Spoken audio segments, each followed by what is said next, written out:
Hello, this is a Welmar upright piano made in about 1933 and made in conjunction with Bluthner's. They imported Bluthner's throughout that period, and imported Bluthner's. In fact, I think most of the ones I've seen have been imported by Welmar. Whelpdale, Maxwell and Codd is the full name, and this one's actually says manufactured by Bluthner and Company in London, and inside there's a plaque as well. So that's certainly borne out by the quality of the piano. They learnt a lot from Bluthner's, and superb English pianos, as you'll have heard us mention before. This is a client's piano, and they're wanting for us to assess it with a view to restoring. So it's quite out of tune and very, very flat. It's 10 beats flat, roughly. So not been neglected for a long time, I think, as well, as we'll see from the inside. And the outside certainly needs a lot of work. The casework is, we can certainly do a good satin polish on this, but not too expensively. This is similar to the type of veneer they used on the Grand's Style 4, which we very much like to source.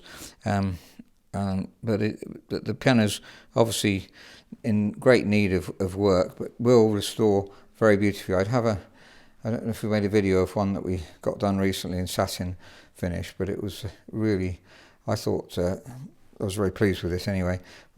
Definitely a candidate for doing that. These are ivory keys in very, very good condition, by the way. And the pedals slope downwards, which is very helpful, because a lot of pedals, they tend to be difficult, especially if the casters are too big. I've said this before, that it's nice if they slope down like that. It means they don't tend to wear on the end. Just have a quick look at the bottom panel as well. Well, there's lots of damage really, so no question about worth repolishing this. Now, to see whether the piano can be reconditioned rather than fully restored, tightness of tuning pins is so important, and they are varied. Some of this row particularly, and if you're tuning, you'll know that very often a row is the one that goes loose. And the bottom row here, this is the bottom pin. I've put in tune some of them, but they're very, very loose, and they're going to slip back down again, I think. Of course, they've not been tuned for a long time. You could theoretically set these in a bit further with a pin setter, and that would possibly hold them. But the tone round here, maybe when it's pitched raised, it's going to be a lot better.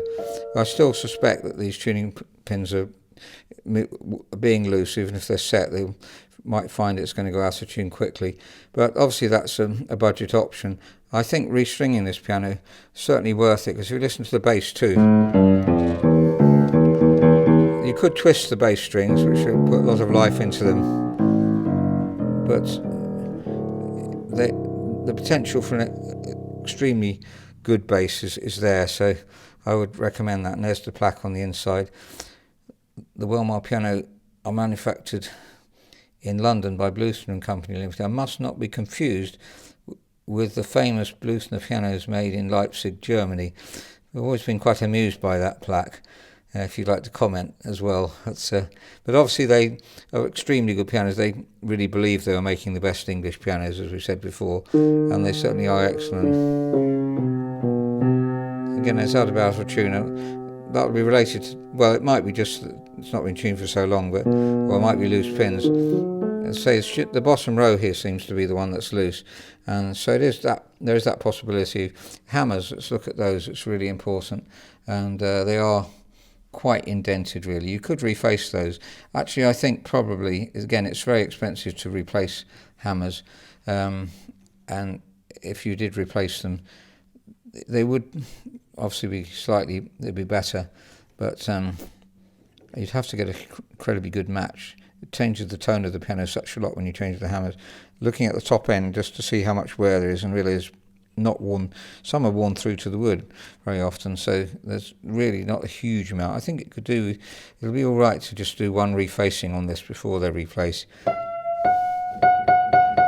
It's just the string tone is letting it down, and it's a very hard decision to make sometimes. Do you restring or not? Because sometimes you lose some of the original manufacturer's quality, but I'm sure we can improve the bass with restringing. It's not just a question of turning, though. That will help. Now the rest of the action, well, these tapes are pretty nearly perfect. So I don't suppose they've been taken off and put back on at all. If you want to lubricate here, then you'd have to take them off and put them back on. Let's just have a look at the lubrication on there.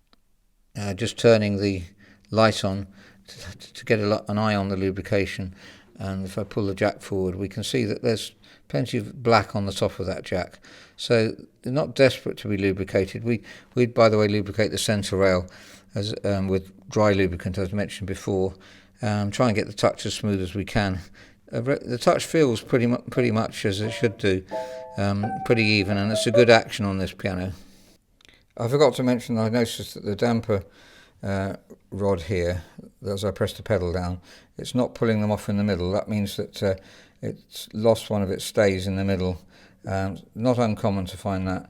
So that's obviously not lifting the dampers at all here. They're not really coming off. Whereas here, coming off nicely. Here, they're not coming off at all. So that needs repairing. I don't think that's going to be too much of a problem, but just more work to do. Those are just about damping, but they need to lift off and really clear the strings like that, and then the strings can resonate properly. So that's an assessment for restoration or reconditioning of a Welmar upright piano, and well worth doing. It's a beautiful piano, but let down by the strings and the casework. So I think both those things I would definitely recommend. Whether you change the hammers or not, personally I don't think so. If you're listening to this and you're in the trade and would like to comment, it would be really useful to hear what your opinion was.